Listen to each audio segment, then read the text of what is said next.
It's a privilege to be here again. I'm really impressed with what Scott and the other leaders of FAIR have been able to do. For example, to get the previous speaker here, I'm astonished at their influence with the parole board.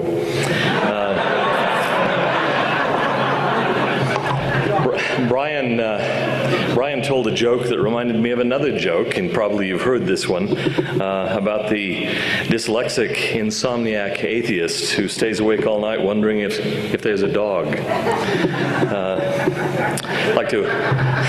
It takes a while, doesn't it? To welcome Claudia Bushman to the ranks of the apologists. Brian raised the question of whether or not apologists ever make mistakes. I would have disagreed with him until about a week ago when I made my first.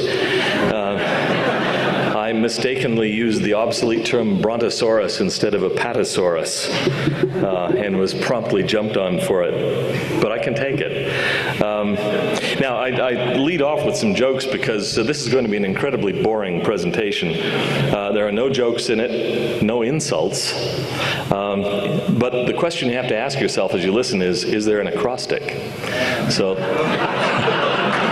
listen very, very carefully.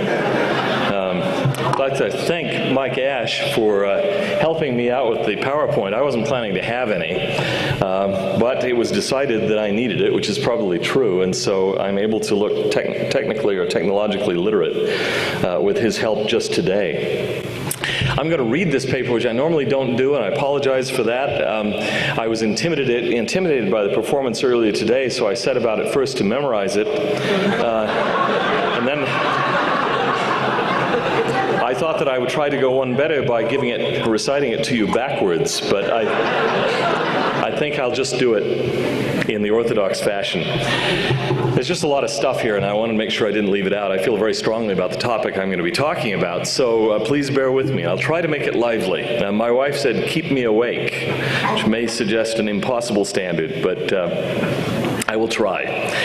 Joseph Smith's claims regarding the Book of Mormon seem, at least on the surface, to be very detailed and utterly tangible. They're not mystical claims, but belong to the real world of everyday physical objects. And critics have not been reluctant to meet them head on.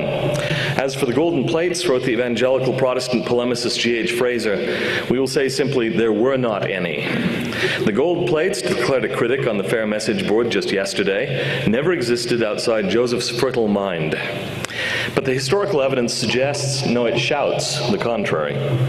A representative statement is that given during an 1878 interview with Orson Pratt and Joseph F. Smith by David Whitmer, which is not here on the screen. It was in June 1829, the latter part of the month. Martin Harris was not with us at this time. He obtained a view of the plates afterwards, the same day. Joseph, Oliver, and myself were together when I saw them.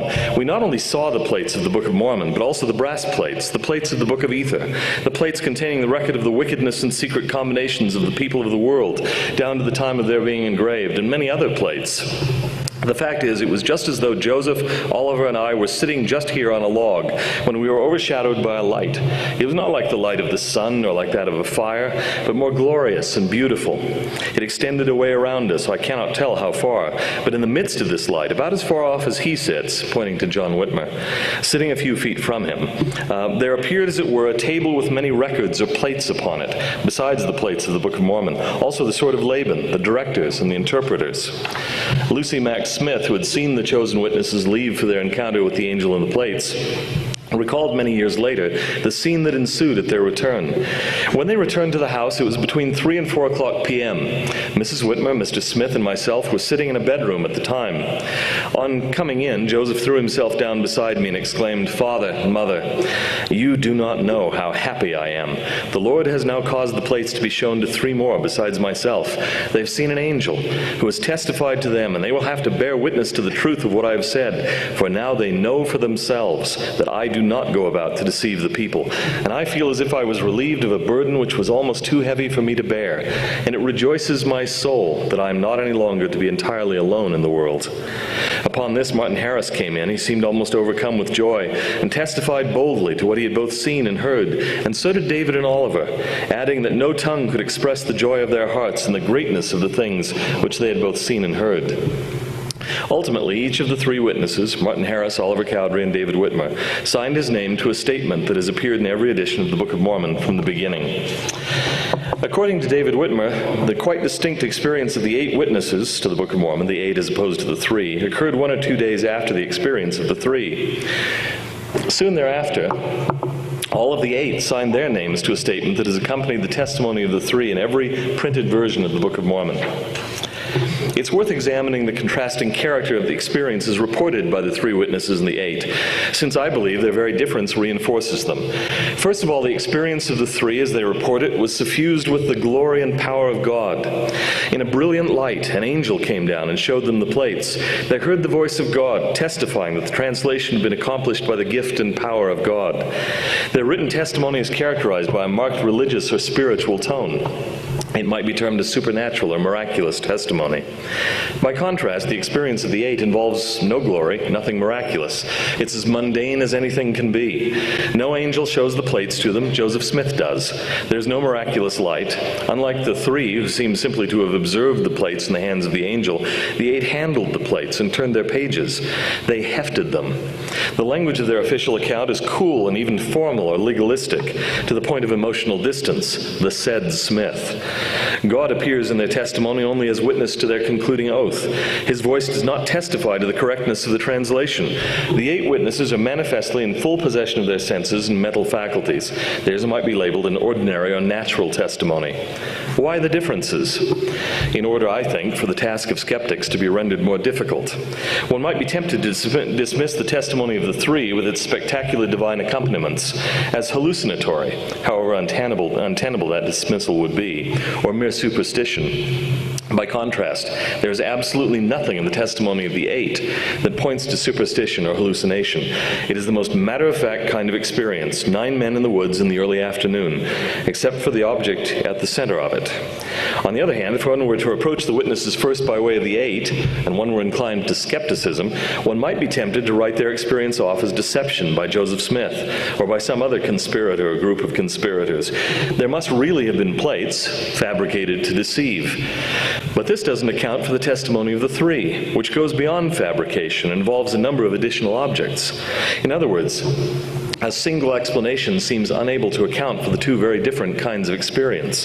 This means that the skeptics who wish to explain the 2 testimonies away must resort to some unlikely combination of sincere hallucination, already unlikely in and of itself, and deliberate insincere fabrication. Or, as we shall see, they must attempt to collapse the difference between the 2.